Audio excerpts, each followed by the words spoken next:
Okay, another podcast, and this guest I've wanted to get on for a while. I can't actually remember when I met Paul, but Paul will remember because he's just that intelligent. But I fundamentally believe this gentleman is one of the reasons why the franchise industry is one of the people that the franchise industry needs. Every time I met him, we've had a great discussion about franchising, and I would like you to just introduce yourself, tell me a little bit about what you do in your job, please. Thank you, Ryan. Thanks for having us on the podcast, firstly. Not quite sure how I respond to that. Very warm welcome. So, Paul Lewis, Managing Director for Pitman Training. Yeah. We're owned by Launch Life, so if that name comes up, because we've got a cluster of education brands, I've been around franchising forever. It feels like that anyway, 20 years I think now. And I just love it, every facet of it, which is, perhaps why we get on so well. Yeah. When did we first meet? I think it was probably a BFA gig, maybe your first conference, I think. Yeah, I think it might have been, or maybe my first expo. Okay. I think it might have franchise show, maybe. I think it might have been Birmingham 2019 October. Okay. I was trying to figure it out for this podcast, but I couldn't nail it down. I think it was then. Which doesn't sound that long, but 5 years ago, yeah. Yeah, so it doesn't pre-COVID. Yeah. So I think that's when it was. So for the podcast, we've been for a run this morning, and I wanted just to kind of go straight in for the kill and talk to you about what does it mean to you to be selfish. Okay, yeah, I thought I might regret saying that to you. Well, for context, I think that's what I want you to give context, because I really like the summary of it. That's why I've asked. So I've never had an issue with getting older. You're wiser and more mature, and you learn as you go. But I turned 40 a couple of weeks ago, and that did hit me hard. Not only insofar it makes you really think, stop, think, reflect. Yeah. And I identify that I try to encourage myself and my immediate, my wife and my children to be selfish, but not in a bad, because I think that word has a negative connotation. Yeah. But it shouldn't have. We put one over it. We say, oh, if you're selfish, you must be a bad person or have bad intentions. But I think we'll replace that word with wellness, well-being, welfare. How about selfish? Actually saying, I'm tired, I'd like to go to sleep now, or I'm hungry, I'd like to eat right now. You could, if you do the British polite thing, wait till everybody's ready to eat. Yeah. No, how about you're hungry, eat now? Yeah. Is that wrong? Does that make it? So I've always been well into my hobbies and interests, and I think that actually makes me a better person. I think I'm more chilled. You've got something to look forward to, because I think most people would book a holiday to try and look forward to something. Problem is that's 6-9 months away usually. How about looking forward to the run you're doing this evening, or the game of snooker I'm playing tomorrow, or the fishing I might be doing on the weekend with my children? Whatever it is, you've got little installments, little things that you're doing, immovable. So I make every commitment that I give, and that includes the ones I make to myself as well. Yeah, I loved it this morning. We were on that run and you talked about it, and I was just like, I'm going to have to talk about this, because it's something that Madame over there talks about quite a lot, and I do as well. To be honest with you, and you have to pour into yourself. Yeah, and I think you're definitely like this, because you've always been kind and empathetic and sympathetic to me in any sort of conversation we've ever had. Is if you are like that as a person, I think most people are. I'd like to think the world's full of kind people, but you have to pour into yourself, because otherwise you've not got anything to give. Yeah. Or you can't always deal with them conversations the best way if you're not looking after yourself. So being selfish or self-care or whatever you want to call it is the key, I think. Yeah. No, so that's I never. Perhaps I wasn't like that. You try and put other people before yourself, but I'm not saying I'll put myself before others, but I'm up there. Yeah. So if I promise myself I'm going to do something, I try and make sure that all my loved ones adopt that as well. Yeah. If you said you were going to go and play football, go and play football. If you said you were going to go to the gym, go and do it. Don't let anything get in the way. Doesn't matter if the weather's bad. Doesn't matter if something comes out of the blue. Stick to what you promised yourself you're going to do. Yeah, man. Fucking, I wish I could stick to the things I promised myself to do. Like, it's good, isn't it, to push yourself? It's like this morning with that run. I could have easily chalked out on not doing that. But I'm so glad we did it. And then, it was good. Yeah, it was good, mate. I mean, obviously it was like your slowest 5K, but it was mine. No. No, we used, 27 minutes or something? Flying by the end. Yeah. Couldn't breathe. But yeah, I couldn't breathe. You hadn't even broke a sweat. 10K next time. Yeah, yeah. But the thing is I'll just go on to running a little bit, because there's a common theme with most leaders I've had on this podcast. Leaders of teams, leaders of businesses, owners of businesses, any sort of dynamic, hasn't it, Kay, to be honest with you? There's a common theme. A lot of people like running. I don't think you need to be a fast runner. I don't think you need all the best trainers. I don't think you need the best kit. I think just walking or movement, walking the dog, running, moving, that type of thing is amazing. But there's a lot of people who run, and I think I described it in another podcast, is you might see it differently than me, and I've talked to you about this before, is I don't look at the health side of it at all. I clearly look at forgiving people, forgiving myself, putting things to bed in my head, and literally that's it. Really. The gym's exactly the same. Do I care about my form? Not really. Do I care about my times? Not really. Do I want to go to a class and compete? No, not at all. It's about me and being completely selfish. And I think there's a common theme with people who kind of run teams or successful in that way. They've kind of all got that common theme. Yeah, I totally agree. I often use running, because it's such a big part of my life now. I often use it as the analogy for everything in life. You know, if you want something bad enough, you know, make a plan and go get it. And to your point, Ryan, I tend to use my runs as that's my problem solving. You know, if I've got a problem or a worry, concern, whatever it is, I know by the end of an hour-long run, I will have solved it. You know, you're quite balanced and controlled every time I see you. Do you think the running is the key to you like that as a person? Do you think you would you be more erratic and not, if you didn't go, have you ever not been able to go for a run and felt yourself acting differently? Yeah, I think it goes hand in hand with maturity as well. I think personally, I think you become more balanced as you mature. You know, you learn from all your kind of mistakes. I think you don't mature until you're about 35 as a bloke. Me personally, I know I haven't, and I'm still struggling now at 42. But I definitely know there's been a change in the last few years. But I think 35 is. Well, I did, and I decided to cancel alcohol about 5 years ago as well. That was. Probably so I could get better at running, or probably for, you know, a number of different reasons. But so I don't have those, you know, I still have down days, and you have times where you need to dig yourself out of a hole, but I'm not reaching for a pint glass to try and help me to do that. Run could well be the tonic that I need, you know, so you're feeling really cheesed off about something, instead of sinking a few pints or something stronger, you know, I'll go and run a marathon instead. Would you say that if you'd had a particularly bad week at work, or a particularly bad week at home, or any sort of bad challenges come, would you say to yourself, I'm going to go for a run tonight to fix it? Without a doubt, without a shadow of a doubt, and it's always there for me. You know, it's kind of like that. You know, that best friend you didn't know you had. It sounds a bit, you know, corny. Because you've not ran forever, have you? No, like 10, 11 years, something like that. Which sounds like a long time, but so I would have been nearly 30 by the time I thought, and I just never done a single day of exercise. And it was my children were kind of getting into sport, and I was, you know, desperately trying to keep up with them, you know, around the sort of play parks and stuff, thinking I'm really not fit. I've never been overweight or kind of, you know, physically, you know, unhealthy, but I wasn't particularly fit or healthy because I just never done any exercise ever. Mad that, isn't it? Do you think at any age you could start running? Wow. I think at any age you could start running. I think you could. I think you could. But it's all relative, isn't it? You know, I people, you know, will say, "Oh, you're really fast," or you run really far. But there's always enough people running way faster and way farther than me. Would you say, have you got a favourite type of run? Does it need to be in a competition? Does it need to be on your own? Is there a length, distance? What's your type?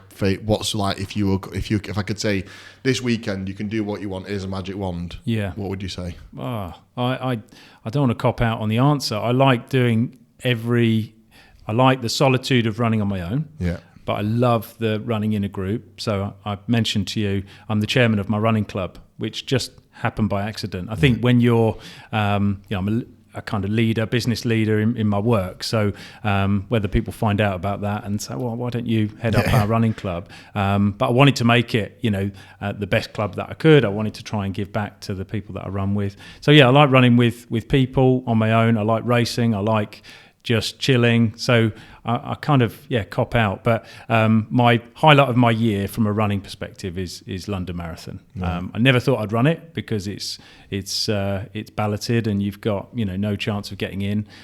So I managed to get in through my qualifying times.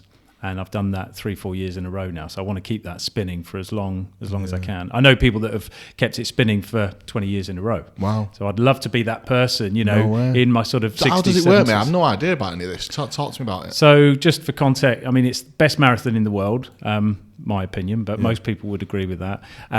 You've got crazy millions of spectators, so it just makes it such a epic thing. And you had nearly 1 million people go in the ballot for 40,000 places. So my maths isn't great, but about 1 in 15, 1 in 16 chance of getting a place. Right. And so you just upload your details. Do you have to put any times in or anything or races? No, they say it's completely randomised. I'm not sure I believe that, but they say it's completely randomised. So some people get in on the ballot, a bit like trying to get Oasis tickets at the weekend. Probably about the same percentages as well. So I found out that if you run what they call good for age, which is just a qualifying time, then you can guarantee your place that way. But I believed, and this is, kind of stretching yourself, getting outside your comfort zone. I believed I could not hit that qualifying time. Utterly convinced it was impossible to hit the qualifying time. And I had enough good people around me that said, you can, and we believe in you, and that was that. So what is the qualifying time? Well, it goes down every year because more people get into running, people get faster. Carbon plated shoes come about to make people faster. So when I first got into London, I had to go sub 3 hours, and now it's sub 2:55. And no doubt by next year it'll probably be sub 2:50. No way. So still time for you, Ryan. Yeah, no. But you can get in on charity as well. So that's almost a guaranteed way. You've just got to be ready to raise a nice chunk of cash for a good charity. Okay. What's a nice country? How much? Well, it's like 2.5-3 grand, which I will clear up because I remember thinking, God, these charities, why do they make it so hard? And you have to sign a contract to say you're going to raise all that money. But they have to buy those places. So all the charities come together and they get auctioned off these places, and they can pay. I won't say too much on this podcast, but hundreds and hundreds of pounds per one. So they've already they could have bought it for a lot of money. So they have to then pass that on to you as the fundraiser to say, you've got to raise at least X because we need to pay ourselves back first before we give anything to the actual charity. I didn't know that. It's mad, isn't it? Yeah. But if I know you do good deeds and you've raised money in the past. But if ever you want to join me at the London Marathon, that's an option. No, Think about it. I'm too upset in passing you, mate. I just want to upset you that. Like, you know what I mean? I don't think you can handle the disappointment, mate. So I won't do it. Okay. Talk to me about your. I was going to go back for your career, and I think I will do, but I'm always intrigued to talk to you about leadership. Mm-hmm. I know that you look after. What size of team have you got at the minute, Paul? So reporting into me would be about 30 people at the moment. I hesitate to answer it because we've got different teams in different places, but about 30 people all told. Like everything, I don't think leadership's ever mastered. And I think it's something that's a practice as well. Mm-hmm. I think you only learn from your mistakes as well. I don't think you can read a book about leadership and then implement it. I think you can read some pieces of it and you can take some knowledge from it, but then I think you only really correct me whenever you want about this. But I've read some books on leadership and team abilities and stuff like that, and I've watched some podcasts and just listened to some bits and pieces. I've heard it, read it, understood it, and then not implemented it. But then I've recognised when I've done something wrong, and that's when I've learned from that piece of work. Do you think that? I think that's true about anything, isn't it? I think the theory in all those books, and I've read plenty of them, I think the theory is great, and I think you should, a bit like any rule book, you should use that theory for the most part, or a combination of all the. I would say most of my learnings for leadership is life experience, working for great managers, working for not so great managers, great colleagues, because I'm a firm believer, you don't have to be the most senior person in the business. You can manage upwards, you can show leadership, even if you're brand new or very young or whatever. So I would say most of my skills or most of my kind of traits as a manager have just been learned and developed over time. Yeah, I think that's, I honestly think that is the only way. I've got a couple of people coming through the ranks at Tezlom, and I see it with my physical eyes and speak it to them, and they do things and go to things, and I think to myself, this is their lesson today. Yeah, this is their lesson. I have been in these shoes. I have been through what they're going through right now, and this is their lesson today to change. I don't think there's anything I could have taught them, a course that I could have given them, other than them being in that position, something happening to them, and then them learning through it. I do think, see if you agree with me on this, I do think that parenting and management are aligned, completely aligned. 100%. I think you have to be careful because, sometimes you've got to, you don't want to be patronising the people that work for you. Yeah. But I definitely think, we had children quite young. I definitely think that that's made me a better manager because you have to teach your children, you have to shape your children, you have to have tremendous patience with your children. You have to give them tons of second chances because you can't exactly replace them. No. Unlike staff, I guess if you run out of patience with a member of staff, you might choose to move them on or have those difficult chats with your children. It's that's it. Yeah. So you have to shape them. It's there's no other way. And they shape you as well. I think my children make me a better person. So I don't know if you agree with that kind of analogy. I think you definitely. I also just think being in a relationship as well, though. Yeah. I think being in some sort of personal relationship that teaches you all them skills to a certain degree. If you want it to be a good, healthy relationship, you're going to learn all them things, aren't you? Because I think patience is a massive part of leadership. Yeah. And some people might disagree with me. I have to give people chances, me. Yeah. I will give people more chances than most people will. Yeah. And I'll give people chances on some things that people definitely would sack someone over. It's just because I think I've been that person. Yes. And I've made that fuck up or mess up myself, and someone else gave me a chance. Yeah. So I'm very much like, this is a colossal mess up. You should be getting sacked right now. I'm going to sit here and talk to you about it. I want to go through the darkness with you. I want to understand why. I want to make a pact with you, and I want to put a process in place to going forward. I don't know. What's your thoughts on that? Yeah, I think you need pragmatism.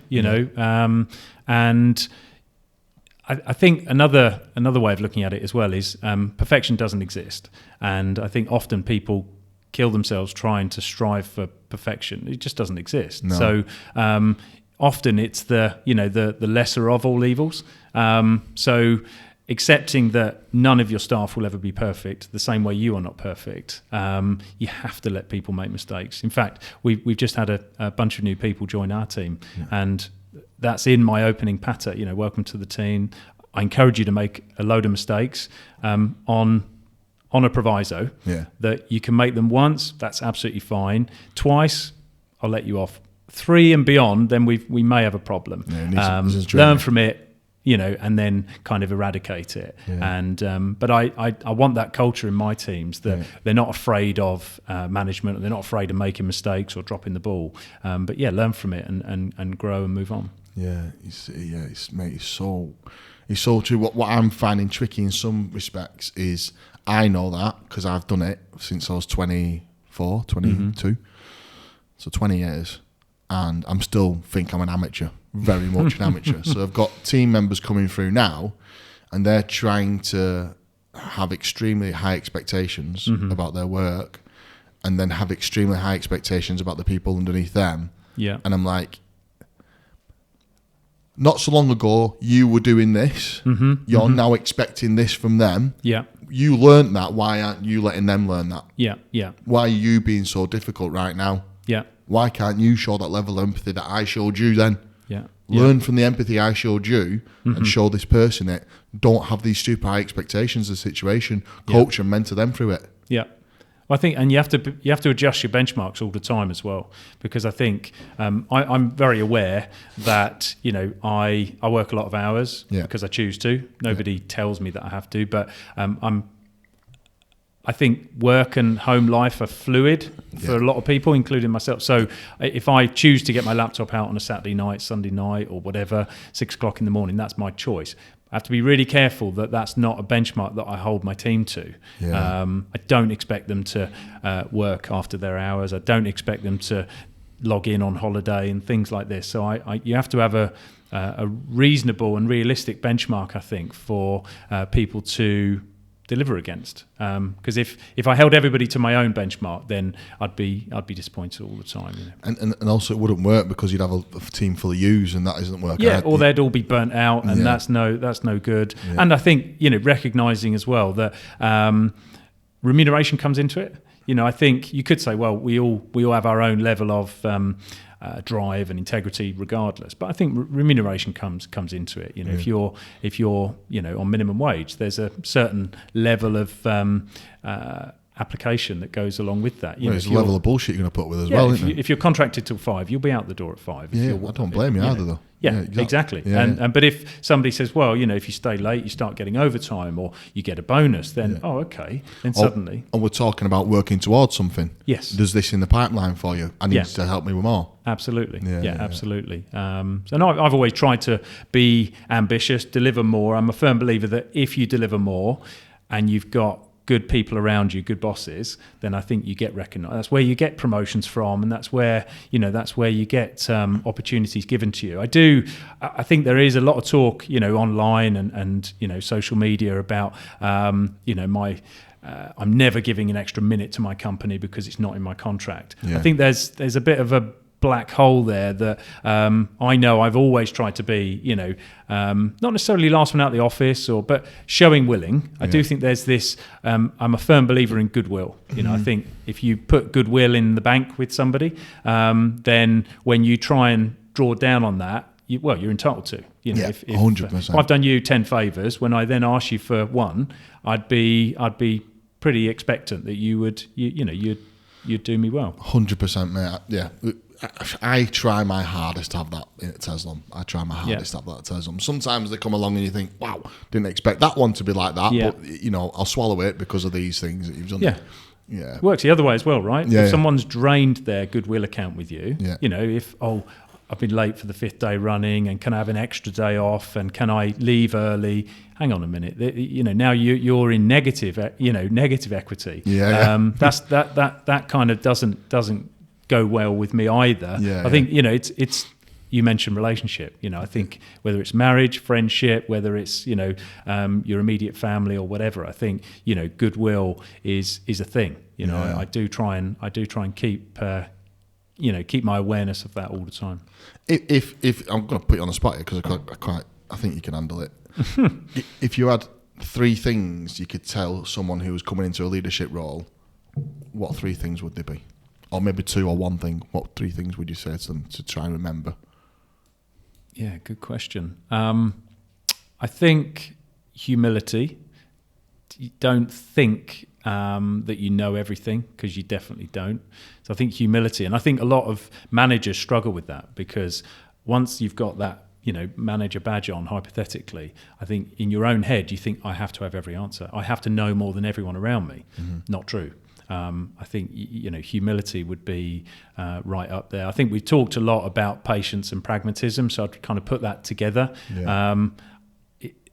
Especially most of our businesses, we're not performing open heart surgery. I often say to my staff, no one's going to die. Now, that's not true of every single industry, but with the exception of open heart surgeons, I think we're all, if it takes an extra day or if it takes an extra week, so I would say humility, patience, pragmatism.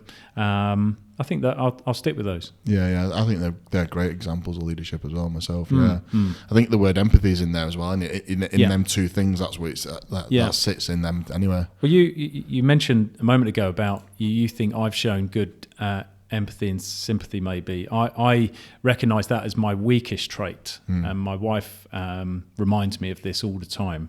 I think because I'm such a practical person, if there's a problem, I want to find a fix, a solution. So I kind of skip over the sympathy. Often my wife, who I love to pieces, she will say, "I just need a bit of sympathy from you." And I'm there with the box of paracetamol, say, here's the answer. Yeah. She said, no, I'm telling you I had a headache or I've had a bad day, so that you kind of, ask about it. Yeah. But I'm there with, with the paracetamols or the bandages. What I've noticed about you, and I don't know if you notice it yourself, but you pause. You can pause, and that's a really good skill, isn't it? Sometimes I'll say something to you, and you don't immediately react. You'll pause. Yeah, try not to be impulsive. Yeah. Try not to be impulsive.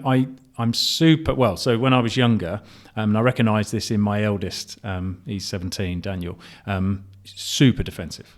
Yeah. And I think that's where the pause comes from, because if I heard something, whether it was to me or to somebody else, you feel right, your back goes up and you want to defend it straight away. So I do try to pause, and I try not to be defensive. So I'd like to think I'm self-aware. I know that I'm not very empathetic, and I know that I'm defensive actually at heart. Although people say, I don't recognise that either of those things in you, and that's good validation to me. It means I'm working hard enough on, because I think you have to work on your weaknesses, right? 100%. I just noticed the pause, and I appreciate it. Do you sort of look at yourself in the same way? Do you know what your weaknesses are, and you try and work on those? I know I've got a big ego. I know I can come across a bit sometimes, and I'm really trying to pull that back sometimes. Where does that come from? I don't know. I think, I'll be honest with you, at the minute it's probably insecurities, to be honest with you, right now. I think there's a lot of insecurities knocking around. Yeah. I think that's it. I try my hardest to think about my behaviour throughout a day. Mm-hmm. Sometimes I don't. I won't lie to you, I just don't think. But some days I think, was that appropriate? Did I go about that the right way? Do you worry about what anybody thinks about you? I think when people say that, I think they're lying. When they say they're not worried? Yeah, not worried. Okay. I think they're lying. I think everyone worries what people think about them. Yeah. But I worry about the people I care about, what they think about me. Yeah. I don't worry so much about everyone else. Mm-hmm. But if I care about someone and they're in my life day to day, I would worry what you thought about me. Yeah. I interact with you a lot. I'll see you wherever I go in any BFA event. I would worry if you didn't think I would want a conversation with you. Yeah. Okay, absolutely. We speak every fucking minute of every day. Mm-hmm. I think the people I'd care about and that are in my life and I class as a friend or someone I feel like someone who's warm to me, I worry about what they think. The rest of the world, not so much. I'd say word for word the same. Yeah. Not so much. Yeah, if my children or my wife kind of picked up on something or had a criticism of me, I'd take that to heart. If somebody, a virtual stranger, gave me a criticism or a remark, would not care. Wouldn't stick around. Yeah, because I'll be like, well, you don't even know what shoes I'm even wearing. Yeah, you don't even know what I'm going through right now. So, how don't give me your opinion. I would never give my negative opinion, so I'm not going to take yours. But people around me, I think there's insecurities there. That's why I act the way I do. I definitely extends to work. I think you sort of have your actual family and your work family. I know you use that language as well. I think the same. You spend so much time with the people that you work with, and I'm very aware that I am a role model without choosing to be. I guess when you choose to be a manager, you do take on that mantle. But I am super aware that I'm a role model. And I actually had one of my staff members say, you inspire me. And that kind of floored me. I thought, wow, unintentionally, I don't, I didn't really have a response for that. But I certainly, went home happy that day, thinking if I've helped to inspire somebody on their journey, then that's got to be a good thing. Yeah, I think you are inspiring. I think you're inspiring. I think that comes from. I think everyone has different levels of inspiration as well. I get inspired from you because of the way you control yourself. I like that about you, and that's what makes me feel safe around you. And I think that's a good trait to have, isn't it? And I think everyone gets inspired by different ways of different people for different things. Yeah. Does that make sense? Well, because I thank you for saying that. Back at you. I get inspired by your confidence and your energy and your your sort of no shits given attitude.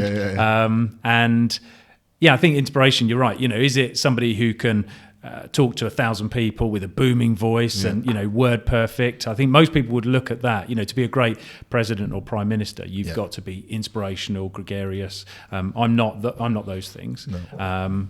I think I have a level of confidence, but I do try to be, confident and assured and calm. Yeah, I think because if you're not careful, everything unravels so easily, doesn't it? Yeah. And I mentioned to you recently that I did have some challenges in my younger days, and I think I tried to keep calm. I do think reflection and pause is important as well. Just give yourself time, sleep on it, reflect on it, maybe get some advice on what it is. Don't bottle it up. I try not to bottle things up, and definitely share. If you've got challenges, try and share them. And they always what's the expression? A problem shared is a problem halved. And I think it's true. So true. Yeah. The biggest thing I've ever learned from my mum is sleep on it. Yeah, sleep 100. If I was ever going to tell anyone who's looking to manage me, don't press send. Yeah, just fucking sleep on it. Yeah. Even if you really, really, really, really want to solve it,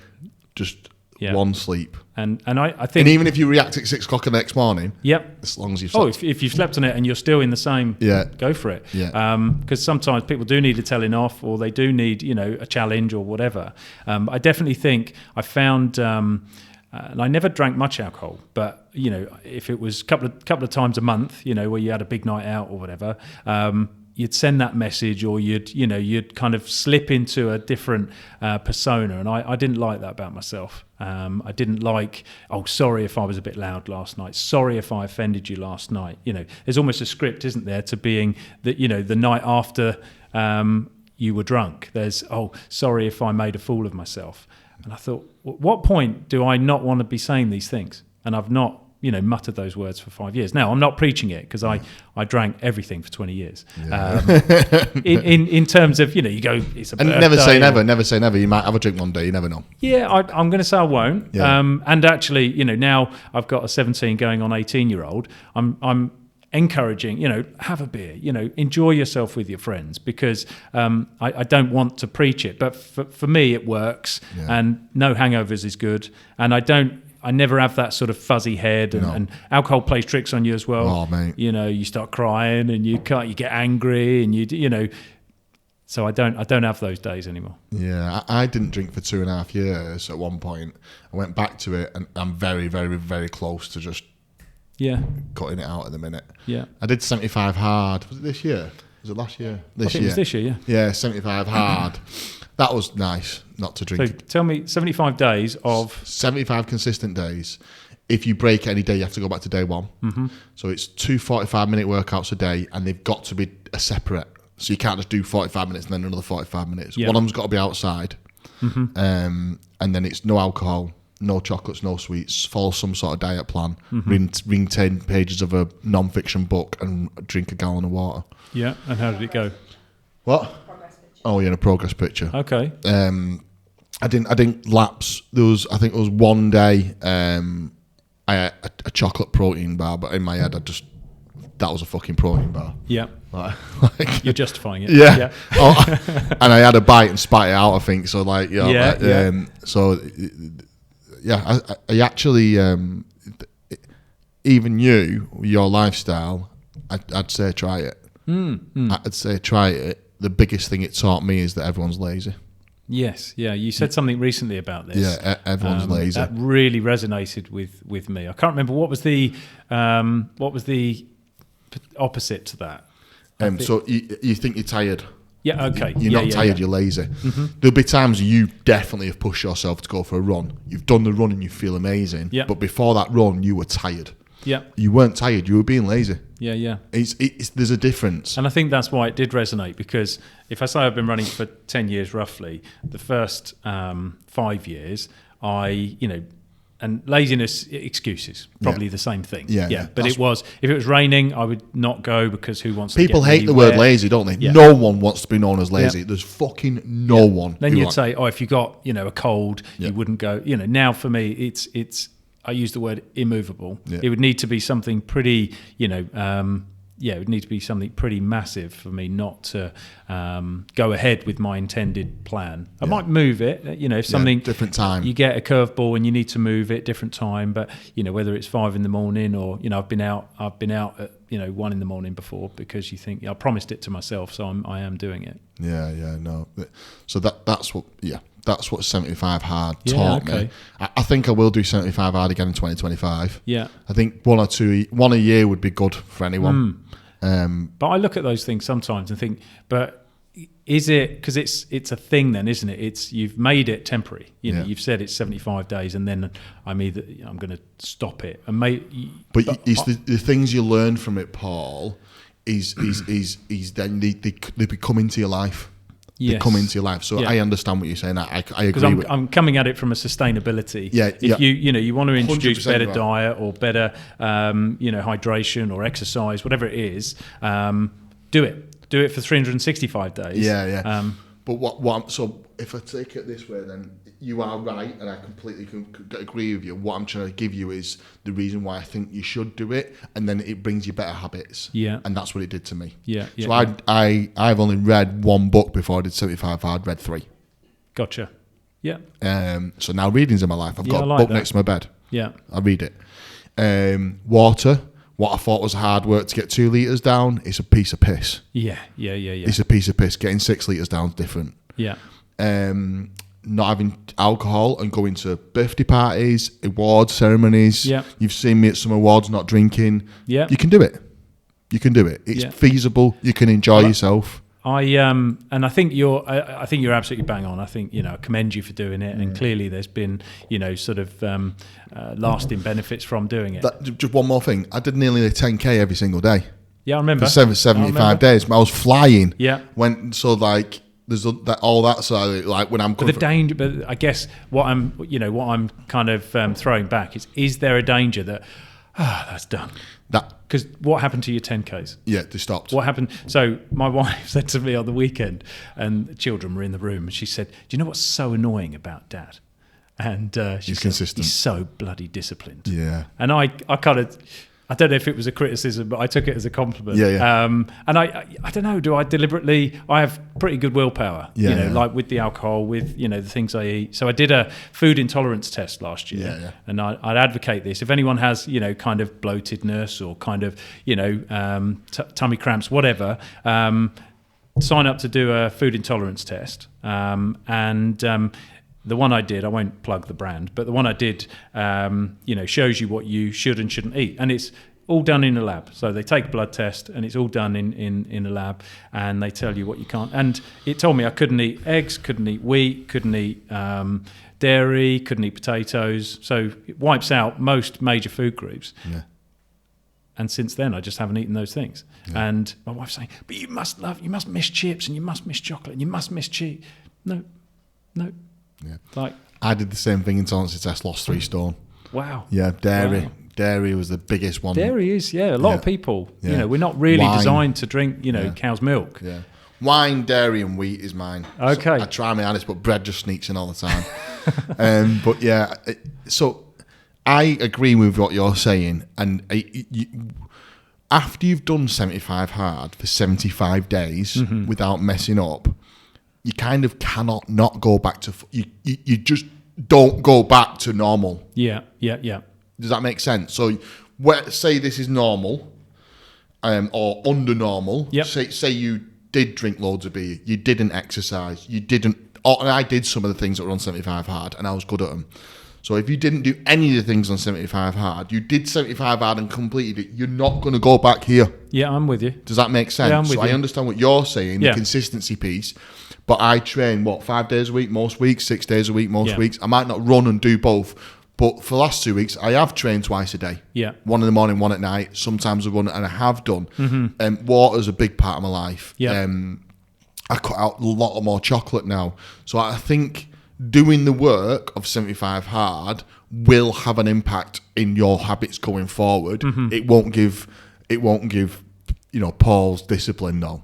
Yeah, and I think so. Again, it's back to the benchmark thing. I recognise my benchmark is what it is. My wife thinks I'm, annoyingly disciplined. Terminator, aren't you? So I get no way, but I get. So I hear that, but most people, will kind of lapse, the very next day. But I think there must be a psychology to 75 is a long. That's over 2 months, 2.5 months. Yeah. So it's I'm not a fan of fad diets. I'm on the Atkins diet for 2 weeks. And then you'll just eat everything afterwards. And I think sometimes they can actually be worse for you because you feel then, right, I've done it. Now I deserve a takeaway and I deserve 10 beers, so I think you've got to be careful. That was actually, I'll tell you, where the alcohol thing came from. There were lots of factors at the time, the hangovers and, kind of not liking yourself, being a bit drunk and all that. I remember I was working away at the time, so this was, over 5 years ago, and I was staying in a hotel kind of Monday to Thursday, come home on a Friday.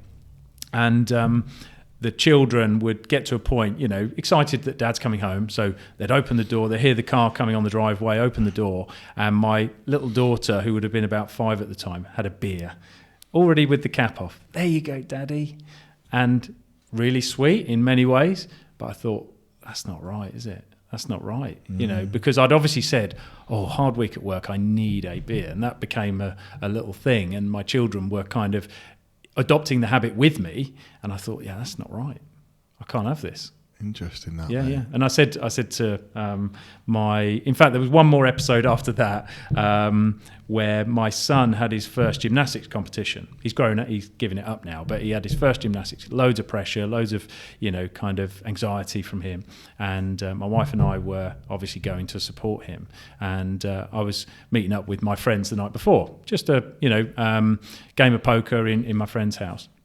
And my wife said, look, don't go crazy because we've got Harry's gym competition tomorrow. I did get really drunk and, I kind of don't remember getting home, and she woke me up with about 5 minutes till the comp started, and I managed to get to the comp. So I was there, couldn't let him down, but I was a shadow. I couldn't function very well. And I remember internal conversation. You nearly let him down. You very, very nearly let Harry down, and that was that. Yeah, I like that, mate. I'm gonna have to pry, right? Okay, so if you don't like it, just say. Go for it. Where do you think your ambition was born from? I was going to ask you the same question. I will say I'm not like relentlessly ambitious. I'm not looking to be, world domination. I want to be the best version of myself. Yeah. I think I had a bit of hardship when I was younger. Can we talk? That's what I was straight in for the kill. Yeah. So I think, but it's not woe is me, and I don't, it never is. It's just a story. It's just a story. So grew up on a very grotty council estate, which was normal at the time. But looking back, I think I don't want that for my kids. And they talk about, I'm sure you agree with this. You have people say motivation. There's different types of motivation, and I recognise you've got toward motivation, which is there's £1 million over there, you want to reach towards it, but there's away motivation, and I know that is what drives me. I'm motivated away from poverty, away from hardship, away from issues. So I'm ambitious because I want to stay well away from some of the hardships that I had when I was younger. Yeah. So you need a level of income to be comfortable. Yeah. But I did, I'm not sort of I don't wish to be super rich or anything like that, because I don't think money brings you happiness. No, it doesn't. But I will argue that a level of income brings you comfortability, and I think I think so. I'm exactly the same. I just love that word you use, poverty, because my dad used to say to me all the time, and he used to say to Mum all the time, is that he just doesn't want to be in poverty because he came from a really poor background, and he money doesn't buy happiness, because you can be extremely depressed, almost suicidal in a £100,000 car and a £500,000 house. Yeah, I know. Well, you see how many celebrities, that take their own life, that kind of addicted to drugs, and their life is in utter turmoil. They've got millions in the bank, but so I do think, and I've got a few friends who are maybe going through this. I think you have to try and be. What's the word I'm looking for? Content? Yeah, contentment. That's the word I was looking for. That's not some people will hear that and think, well, that's accepting second best. Yeah. But back to my earlier point, there is no perfection. Yeah. So don't chase perfection. Doesn't exist. So be happy, like, you know, with the simple things in life. And if you've got a level of money to do some things, you've got a nice house, you've got a nice lifestyle, be content with that. You know, I've got a friend at the moment who's going through, you know, outside looking in, great job, great car, great income, great other half, great, you know, house. You know, you'd think, wow, the envy of a lot of people.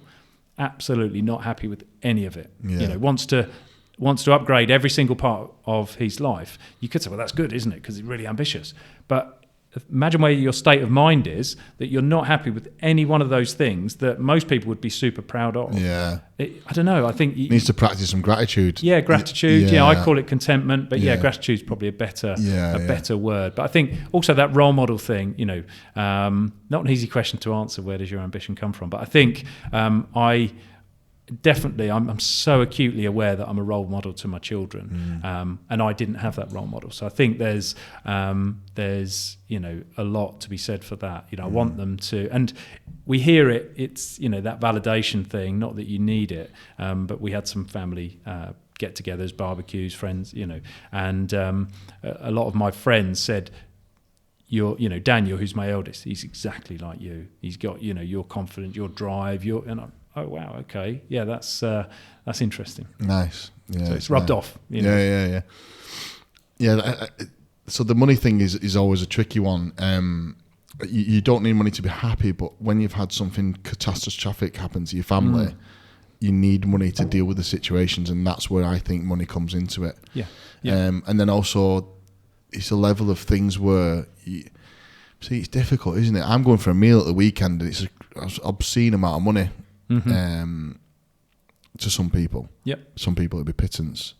But I know I'll really enjoy that environment that evening, but some people wouldn't enjoy it because it's such a large amount of money to go on. It's such a difficult thing, isn't it, sometimes? It is, but I think it's, if you did it every night or every week, then there's a level of... Yeah, I think that would be unhealthy. Even if you had, I always say, if I won the lottery, I wouldn't be eating £100 steaks every day. No. I would not do that. I think I took my wife, she had a birthday last year, I took her to the Ritz. Nice. And that was, that was really nice, you know, and she really, really enjoyed that. And, you know, no expense spared. But we kept it as a special occasion, and we wouldn't do it, you know, because otherwise it actually devalues it. It's not special, isn't it? It's interesting, isn't it? Yeah. I always think about money as well when something goes wrong. And for you, you know, where does your ambition come from?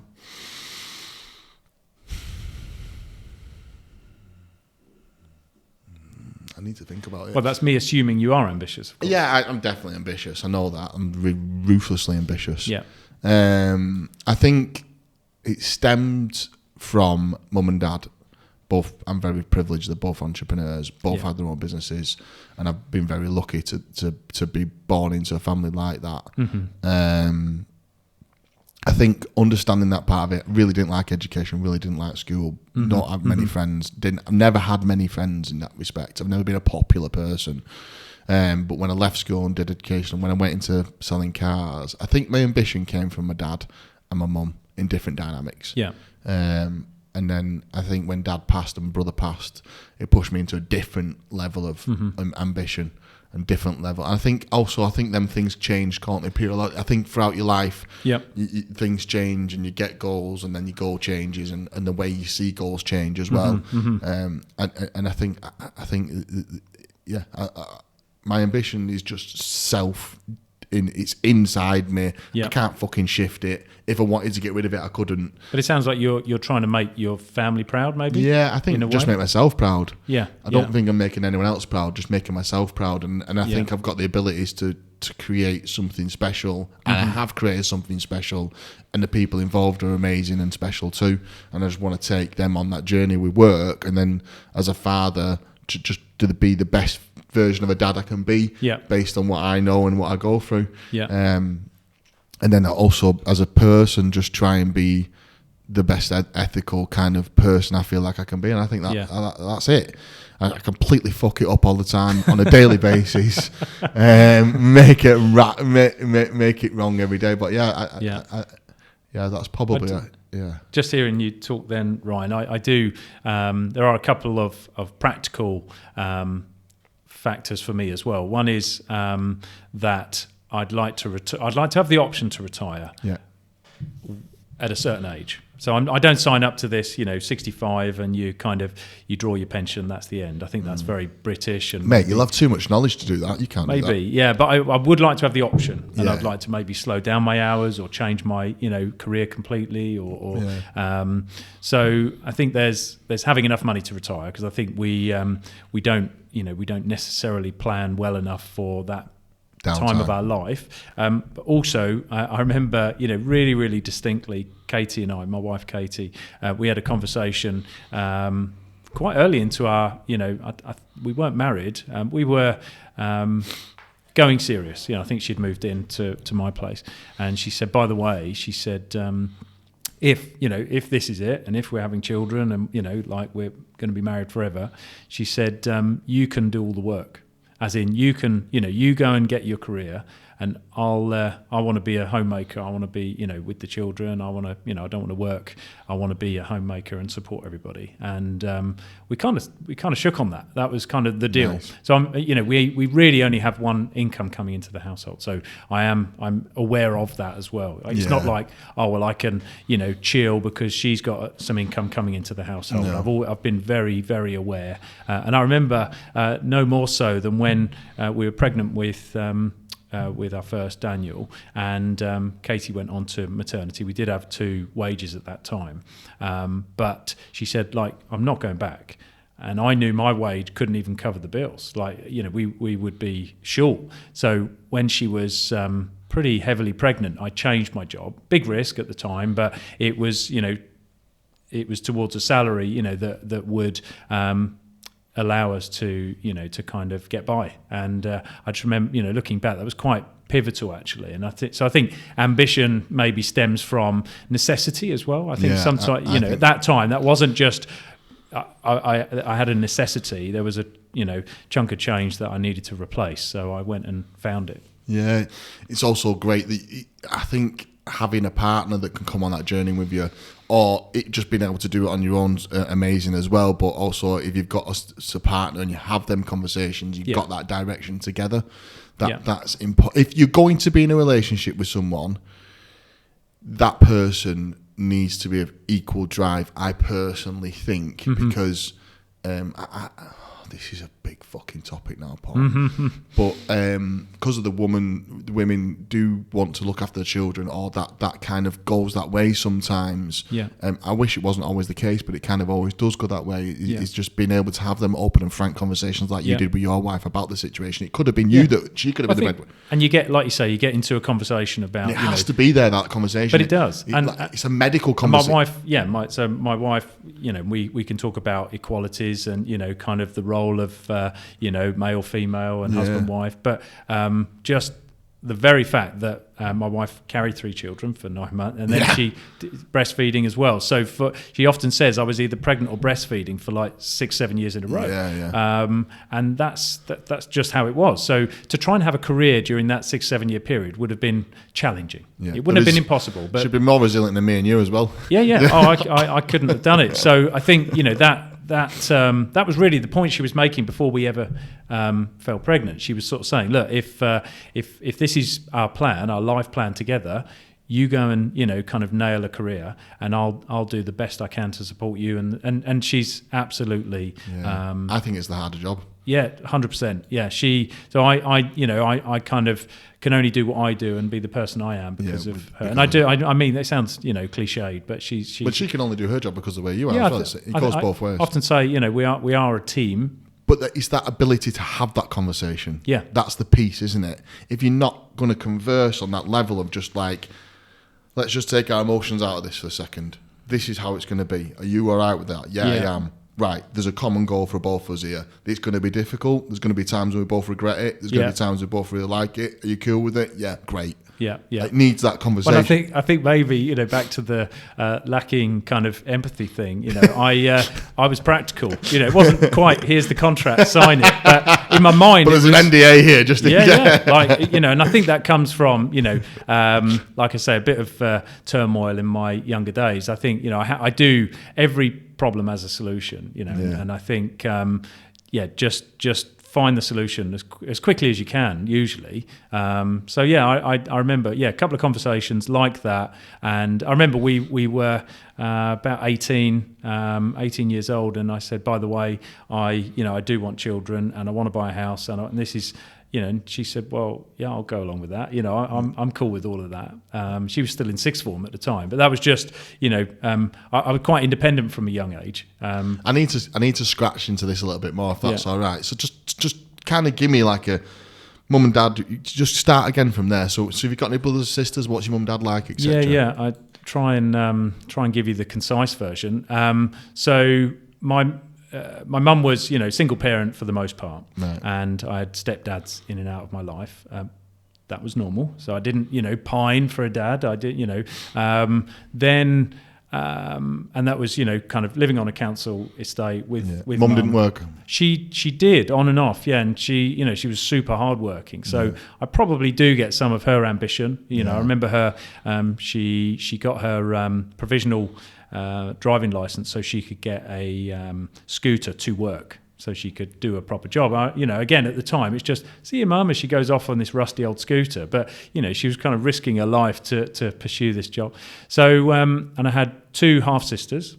I don't call them half-sisters, but technically that's what they were.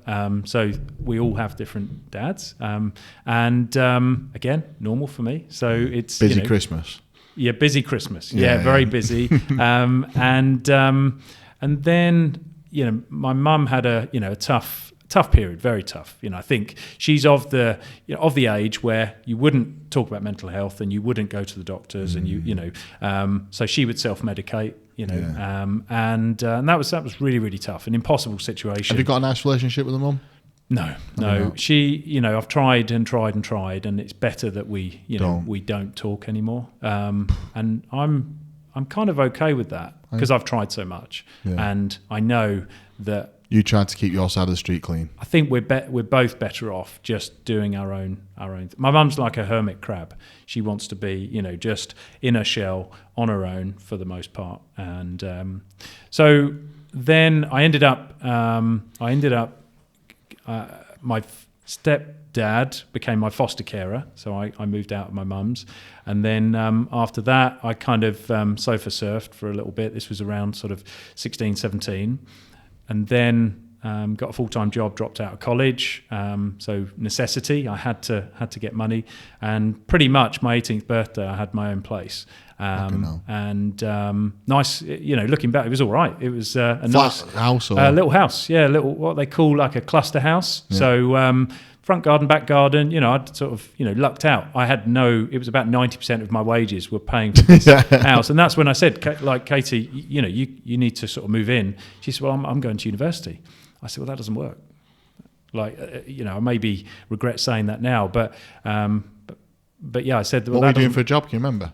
What were you doing for a job? I was a retail jeweler, so I was salesman effectively, but even then, I was the youngest supervisor ever, and I was the youngest assistant manager ever, and youngest manager, and that was my career. Whilst all my friends were learning different trades or going to university, I very consciously decided, right, this retail thing is going to be my career right now. So my wife agreed to not go to university. She was going to train up as a nurse, and she, we kind of just became a team. And then by 20, we were married. 21. No way. That's yeah. So it was all. We skipped a big chapter. We didn't.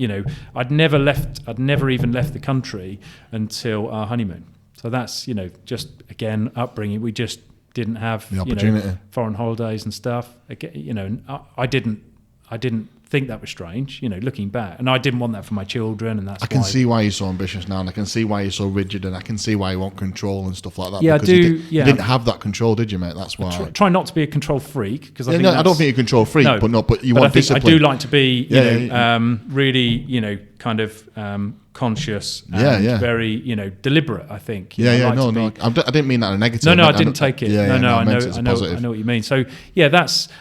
What I missed out in amongst all of that is I did actually meet my biological father. Right. Okay. So I didn't know who he was, and then just by chance, my auntie jumped in a taxi. And you might remember, I think it's still a thing now, where from the rearview mirror they have their ID hanging down.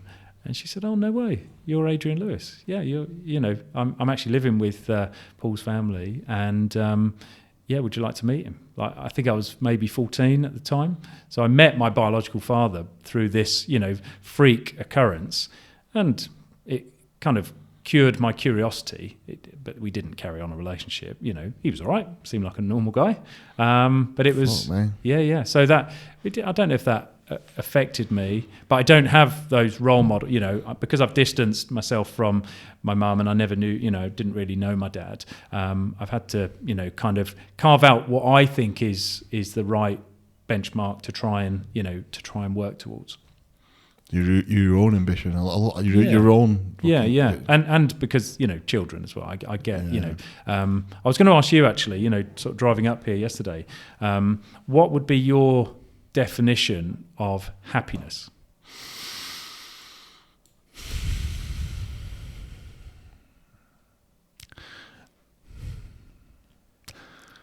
I've tried to talk about this a lot. I think happiness is not a physical state. I don't think you can be. You could just say smiling all the time, but that's not right. I don't think put a smile on. I don't think you can be happy all the time. I just don't think it's impossible. I think it's impossible. Yep. I don't think you can be happy all the time. Yep. I think I can't really. Do I remember particular times when I've been happy? Not really. Because I think it goes up and down. I'm happy right now. Yep. I'm happy talking to you right now. I've got a fucking shitload of shit going on in my life right now. Yeah. Like fucking out of control shit. Yeah. But I'm happy right now. Yeah, talking to you. Yeah, I'm really happy. Yeah. Yeah. So I think I love that fucking phrase. I'm gonna fucking get it wrote on my wall in my office. Nothing's perfect, and stop trying to strive for perfectness. Yeah, yeah. And I think when you let yourself off the hook like that, yeah. and just kind of embrace the present day, me and you are strategically planning our life all the fucking time. Mm-hmm. So I think you have to do some of that, but then just enjoy the present day. Just enjoy the fact that I've got a nice bright pink t-shirt on today. Yep. I like it. Yep. My hair looks okay. Yeah. I'm going to have some nice lunch. I'm going to Milton Keynes with Kay later on to see the BFA Awards. Like, just embrace that part of it. Could I get really fucking down about my current situation in my life? Yeah. Yep. But I choose not to. And I've been in... I found my dead brother at the bottom of the stairs, dead, stone cold. He hung himself. Like, I have been to the fucking dark, like, sat there for 45 minutes waiting for CID to turn up. I've been in some pretty dark places. I think it's the epitome of darkness that I think from maybe losing a child. Oh. Yeah, like my mum has. I've been in a pretty dark place, and I think you can get back yourself out of it. I think you can build yourself. It might take time, and you're going to go back to that, and it's not going to be perfect, but I think you can fight your way back. So happiness, I think, is a state of mind, and it can come and go, and I think you base on that. Do I think it's up to you? Yeah.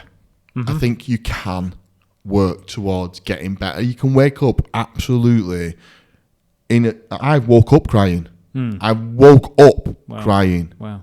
I'm so depressed. I've wanted to fucking kill myself. I've planned it. I've gone to go and kill myself. Wow. I've been there. But I think you can. I think some people can't. My brother couldn't. It's tough, isn't it? Yeah, man. It's a big question, that. On paper, it sounds like a straightforward question. Yeah. What's the definition of it? What makes you happy? Yeah, I don't know. I think you just got to work towards it, Paul, aren't you? I think you've got to work towards it. I think you've got to try and work towards it. I think the things I'm going for at the minute, what I've learned is time. time is a healer. Yes. I think letting things pass, enjoying your day, trying to work through it, understand you go through some heavy stuff, try not to react too much, try not to take out on other people. Sorry, Kay.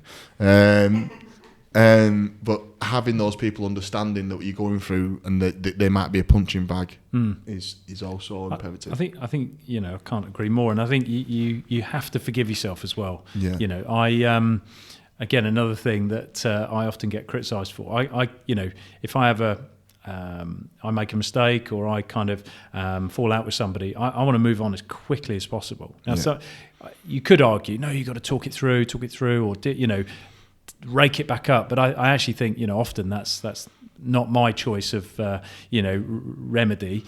Just move on and move towards something more positive. I think so. You got to forgive yourself. Self-loathing and I think that's. That's not good for us, but we do it. So try and do less of it. I think I mentioned to you on the run this morning.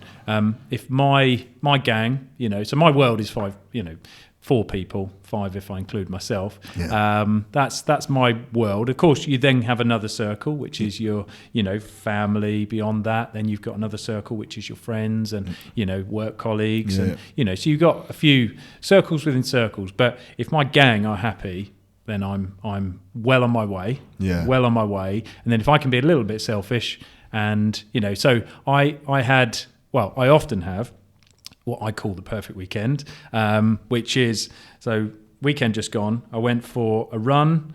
My daughter came on her bike.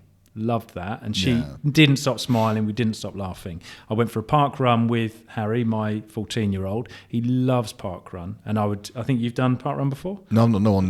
Please put it on your list. Please put it on your list, because it's a 5K community. I think it's a Jake does them here, doesn't he? Jake does them down park. It's a phenomenon in terms of you've got hundreds of members of the community, and running different times, walking. Some people take their dog, some people push a pram, but it's free and it's all run by volunteers. So I do that with Harry every week, and we love it together. And then Daniel and I went for a run as well. I mean, running is the theme, but I also took him for a driving lesson, so we bonded, and just being around the family and seeing them smiling. I think that's and if you can tick off a few of your own, kind of passions as well. So for me, that's the closest you get to, to happiness. Like you say, then what next? Because then, right, what about tomorrow? What about, So I think contentment I talk about, and I think finding pleasure in small things. Love going for a nice coffee with a friend. Just... try and I think often we chase it. Some people chase it through drugs. Some people chase it through, like dopamine is a real thing. Some of us need more or less of it, but that can be very undoing, because if you're just chasing, and the more dopamine you have, the more dopamine you need, and I think it's a practice. Everything's a practice, isn't it? I don't think it's like leadership's a practice, happiness is a practice. I think it's a practice, isn't it? I think if you know what it is and try and do it well. The last thing I want to try and cover with you is just how you fell into franchising. I think it's always interesting to find out how people, because I don't think everyone else just applies to a job. And just kind of, how did you fall into franchising? So, that is the right expression. I did fall into it. It wasn't a choice, conscious choice. So I was the retail guy. So retail jewellery was I often call that my kind of first career, really. That was about 6-7 years, and worked my way up, learned everything about jewellery that I possibly could. Took the only diploma that exists, retail jewellery diploma. So that was cool. Really enjoyed that. So I realised I was good at building rapport and selling things, and then one of my bosses said, would you like to come and work for this other brand called Venture Photography? You might have heard of them. And you have to remember, this was maybe like 2006, so before digital photography was mainstream. So certainly before we had phones that are amazing cameras. So we were still queuing up at the chemist to get our analog pictures developed. So I went to Venture Photography because it was premium, it was expensive, it was similar to jewellery in that sense. It was, and I was an area manager there. but it happened to be franchising. So I kind of, what does this even mean? You know, all I knew about a franchise was McDonald's. You know, I couldn't quite work out how venture was franchised. But I quickly realised that I wasn't just the sales guy or the retail guy. I became a franchise guy. You know, and had a knack, I suppose, of dealing with franchise partners and supporting franchise partners.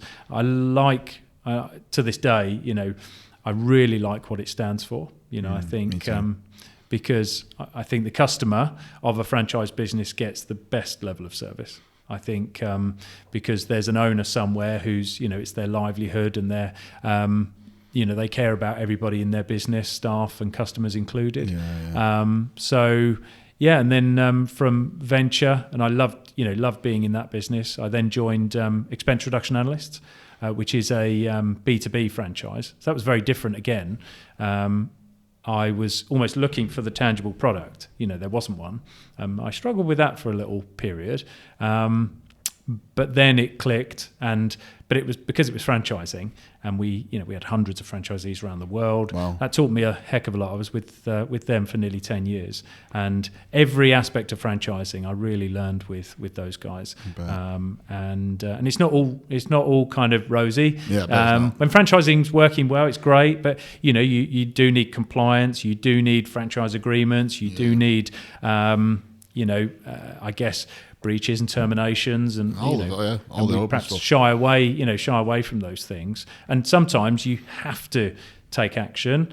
They say one bad apple can spoil everything. You know, the days where you're perhaps having to deal with that, you know, that problem in your network or in your team, you'll be better for it. You know, if you ignore it and pretend it's not there, it will poison your business, and it will do more harm. So I've become pretty good at that stuff as well, and not shying away from it. So that's my franchise journey in a small nutshell. I love what the BFA stands for, so I'll try and do my bit for them. I'll be talking at the franchise show next month. I'm on a panel with Pip, talking about all the kind of upsides of franchising. So nice. I love it, and by virtue, most of my friends are franchisees or franchisors. It's just kind of, you surround yourself with those types of people. Community and franchise is amazing, isn't it? It is cool. I like it. I like it a lot. I can't see myself coming outside of franchising now, because I think that's my thing. We all have, I guess, value in the work that we do, and I think my value is around franchising, and I hope leadership as well. You know, I enjoy being part of a team. I enjoy leading a team. So I can see you being a consultant when you retire. You'd be like, I could see you doing maybe. that. Maybe. We'll see. Do you need a consultant? No. Not yet. No. I'm done with that in a minute. We had a lot of consulting last year. We've got a coach as well, Emily from the BFA. Okay. She's been our coach for me, Ollie and Jem. I've just done my QFP Souls, Jem. I've finished it? I got my interview on the 12th. Oh, fantastic! Yeah, thanks for your help. Don't jump the gun. So you need to pass the interview first. Yeah. No, so I got that on the 12th. Happy days. So that's good. I think might put a few people on that as well. But it's at the minute we're building. But mate, it's. Oh, good. And your business wasn't always franchised. No. You pleased that you made that decision? Because what was that, 6 years ago? No. So it's longer than that. So it's not everyone knows the story, because it's not the easiest one to figure out, really. So my mum and dad have been in franchising since, I think, mummy and mum worked out since 1996. Oh wow. Okay. Yeah. And then they've been. So the story was, dad had a franchise. He was a franchise director, shareholder, and a part owner of a company called 24/7 Staff. So they were a big franchise, 96 offices, I think, at some point. I see. And then the economy fell to pieces in 2008. They did mainly driver recruitment and the pickers and packers. So that sector just fell to pieces. Yeah. I'm not going to go into the too gory details with you, but basically dad left. And said to mum, let's set up doing healthcare recruitment. It's exactly what we know. We can bring the sector to us. So they got some specialist consultants in, worked with another director, they brought on board and born 24/7 Professional Health. So that was November 2011. And then No, 2010. Oh no, 2008. Sorry, brain's not working. 2008, and then I joined 2012, and they started franchising in 2010. And then when I joined, it's because Dad got bowel cancer. Got it. And then Dad was never back in the business since that day. Right. My brother joined, and then obviously you know the story with Tom. That's 2018. So, yeah, franchising. I've known about franchising since I was a kid. Mm-hmm. Like I've been around people in franchising. I've been part of franchise businesses through Mum and Dad. Worked in their franchise businesses. I've walked into a franchisee's office with my mum and shut them down with my mum when I was a kid. So I know franchising like in my blood. You know, Mum had a sportswear franchise. It was a wholesale sportswear clothing franchise. I remember specifically, can't remember where it was. Mum would tell me now, and they were selling other brands' clothes under the radar. Okay. So we walked in as a customer when we knew the franchisee was on holiday, picked the clothes up, bought them, got the invoice, and the staff member knew who Mum was, and she was shaking and trembling right in the, and she was like, "Can I have a receipt, please?" Yeah. Because she wanted proof of purchase. Yep. And then she got that and got solicitors and shut them down overnight. Yeah. And that's what I was alluding to a moment ago. You know, I think you have to be tough enough sometimes to, you know, don't be naive. There'll always be some wrongdoing in your network. There just will be, whether you think there will or not. Mystery shopping, I love. You know, I think that stems from, I've applied a lot of my early kind of retail learnings to what we do now. So, you know, I introduced mystery shopping into our business, and so insightful, and great for training. Yeah, and it's not just about catching people out. It's coaching, catching them doing things well. Yeah. You know, when someone scores 90% on a mystery shop, you know, you can celebrate that, and they're, you know, chuffed to bits, and so I'm big on mystery shopping. Yeah, no, it's something we don't do, but we need to.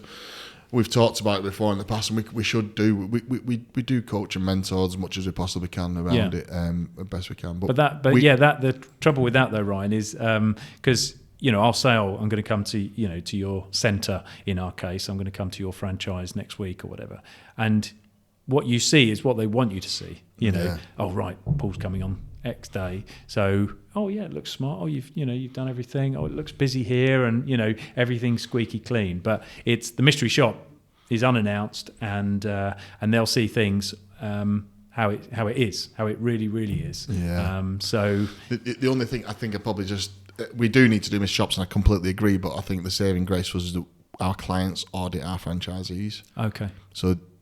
Because of the industry, right? So they can't get away from it. So it kind of is a mystery shop to a certain degree. Yeah. But I actually do want to do mystery shops, just for coaching and mentoring purposes. I'm not even asked about catching. Yeah, we're talking about compliance and maybe the big, but actually saying, you know, you forgot to say thank you, or you forgot to. If you did this, you know this would have happened. Yeah. We have a thing in our business where we want, and you said it right at the beginning, we want as many face-to-face consultations because it's so easy now, phone, video call, remote calls. So we try and say, you know, if the first meeting with one of our potential students can be face to face, and every franchise partner, without doubt, that's what I do. That's what we strive to do. But when you mystery shop, you know, let's just have the conversation now. Oh, let's jump online now. And when you play it back to them and say, well, you said you never ever, default to videos. Oh, well, it was just that day. Well, actually, we mystery shopped you 2 weeks prior, and you did it then as well. And you know, so it's a training. To your point, you can train best practice. So I big advocate for those things. Yeah, good. I think I've covered everything. Everything I wanted to talk to you about, and I wanted to get out of you. I've got, and I knew that you'd answer the way I did. Anything else you want to cover? I've enjoyed that. Yeah, you've definitely put me on the spot, and I thought it was going to be a bit deep, and it was. Yeah, well, I knew. You've always struck me as a really good leader, and I really like the way you hold yourself and the decorum you have around you. So I wanted to probe why you were like that, and I figured it out. Yeah. You never stop trying. I think I try never to be. I don't think I'm great. I don't. I don't allow myself to be arrogant or anything. You like don't. That. You're not at all, mate. I think you've got to be honest. You know, you have to be honest. I said to you as well earlier on about how I remember when I was starting out in my career, where all my managers, and bearing in mind this was over 20 years ago, they were bolshy. They were kind of big egos, and I thought, I'm going to have to be like that then if I want to carve out a management path. And I think society shifted to my advantage. I think that's, we don't need a kind of world of Lord Sugars running every business nowadays. No. Even look at politicians. I think even the leaders in our country have shifted. Yeah. Far more women in politics, for example. So yeah. I think this notion of a bolshy leader, I think, is more a thing of the past now, and that played into my hands because I didn't wish to be that person. I wanted to be honest. I wanted to be fair. I wanted to be human, and I always try. So I'll always give very, very honest answers. I think privacy is not a bad thing. I try not to overshare. I think you've got kind of home life, work life. One thing, and I don't know if you've picked up on this, Ryan, but social media. Mm-hmm. So I if you'd have looked at my social media 20 years ago, maybe 15 years ago, it was, me with drinks in my hand or, silly pictures, silly videos. And it was kind of, it was the version of me then. But I think, now, and you'll see, your staff are looking at you. Your clients are looking at you. The great thing about LinkedIn is so-and-so has just viewed your profile. So I'm very, very aware that you've got, people are looking at you and looking for that inspiration and stuff like that. So I try to be as professional as I can be, as well as being human, because I think some professionals just come over like a robot. Yeah, you don't need to put the mask on, do you? No. Yeah, you don't need to put the mask on. That's one thing I will always be, and if that doesn't get me some things, I am going to be unapologetically myself. And if you don't, it's cool. I get that. Yeah, it's cool. I get that. That's it. I don't be a dick about it. I don't want to say them words like if you don't like it. It's still opinion, mate. It still hurts me that you don't. Mm-hmm, but I am unapologetically going to be me. Yep. That's it. And don't change. Yeah. Thanks, mate, for coming on. Thanks, Ryan. No, I appreciate it. Thanks for having me. Yeah, good. Thank you, Kay. Cheers.